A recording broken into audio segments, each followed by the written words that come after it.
How's the chocolate icing? Nice and smooth. Good. Barrett always did like that fancy cake of yours. Where's Steve? Driving his father crazy. He was so excited about seeing Barrett in his uniform. I think they're upstairs right now changing. You know, I've never seen that boy as excited about anything else before.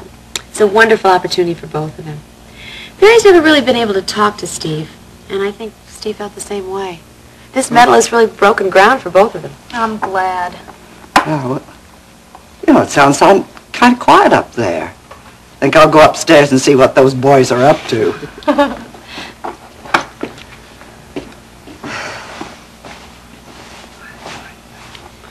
You seem, a little nervous, Ginny.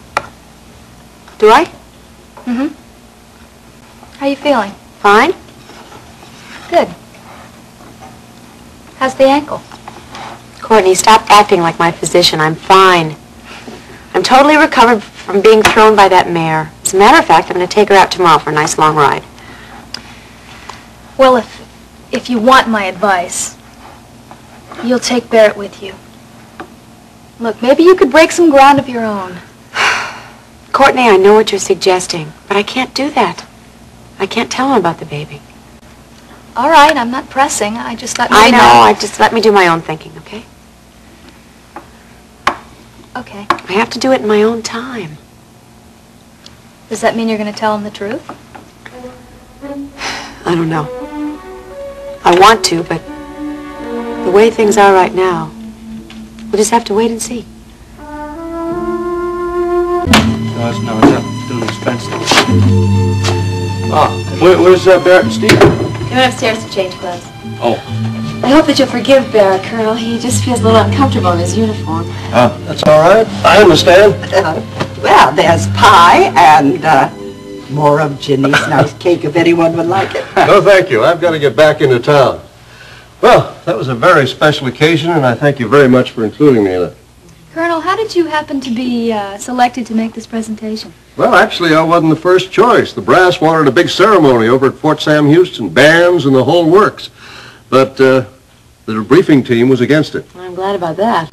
Well, they didn't think Barrett would want all the fuss, so they chose me because I knew him fairly well in Washington. Listen, I understand that you served with my father. That's right. Yeah. That's right. One of the most rewarding tours of duty I ever had. Unfortunately, I didn't get to know him as much as I'd like to, but we send Christmas cards to each other, and I see him from time to time. We're back. Oh, well, I think we could all use another round of coffee. Oh. Now, don't protest, Colonel. I'd hate to think that a guest of ours would leave here hungry. There's no fear of that. I want another piece of cake. Steve, do you really think you should? We're celebrating, aren't we? He always has an answer. Come on, boy, but you're going to have to get it yourself. I have to get more coffee. Oh, no. Well, that's quite a little man. Yes, it is. I can't keep up with him. At that age, no one can. Colonel, how much longer will you be in Houston? Oh, at least another week. Military business? Primarily, I'm seeing Elliot Carrington tomorrow. I had the honor of presenting him with the Distinguished Service Medal, too.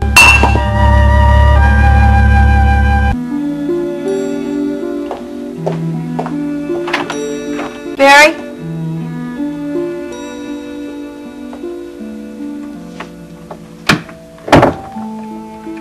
Barrett? It's been a big day. Don't you think you should go up and go to bed? I finally got Steve settled down. It wasn't easy. He was so excited I didn't think he could sleep at all. So proud of you, honey. There's nothing to be proud of. Oh, of course there is. No. Today, that presentation, it was a farce. It's nothing but an empty gesture, and frankly, I wish I'd never been subjected to it. Barrett, it was Meaningless. Absolutely meaningless. You see this medal? This piece of tin and ribbon that's supposed to do me honor, but it doesn't mean a thing. Not a blessed thing. Honey, that's not true. Ginny, he gave the same medal to Elliot Carrington. To Elliot Carrington! Do you realize what that means? This medal makes a mockery of every brave act performed in the service of our country. I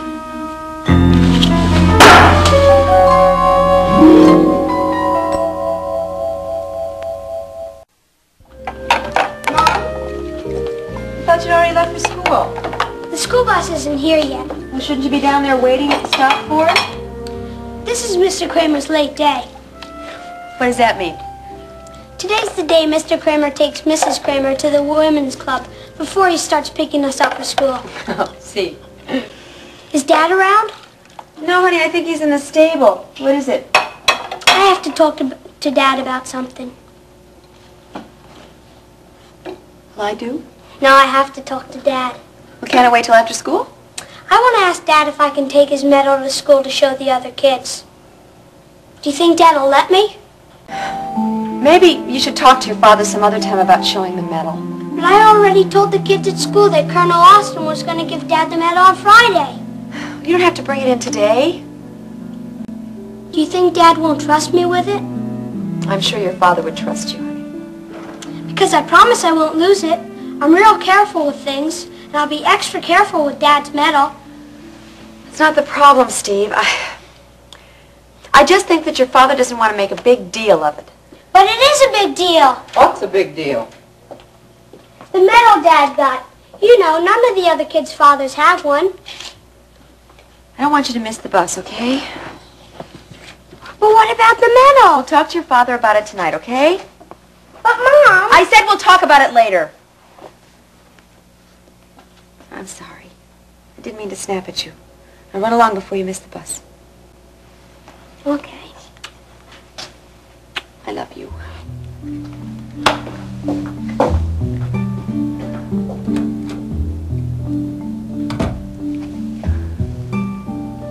What is going on?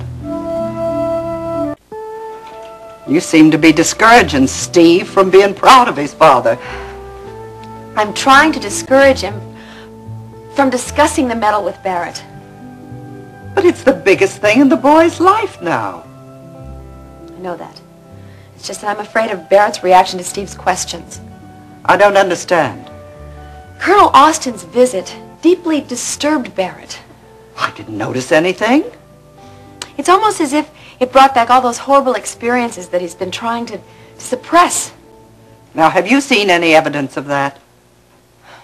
I know from time to time that Barrett's going to be anxious about things that normally wouldn't bother him. Well, that's to be expected after all he's been through. More and more, I've come to realize the fact that Barrett will never be totally adjusted. No one can expect him to put those experiences behind him. And we're going to have to wait and deal with the problems as they arise. Is there anything I can do, honey? I don't think so. Not now, anyway. We'll just have to wait and hope. What's the big powwow about? Are you all right, Ginny? Yes, Barry. You're not having any problems with the baby, are you? The baby's fine. You sure there aren't any complications that you're not telling me about? I'm still worried that you haven't fully recovered from when Songbird threw you. I'm fine. Really, I'm fine.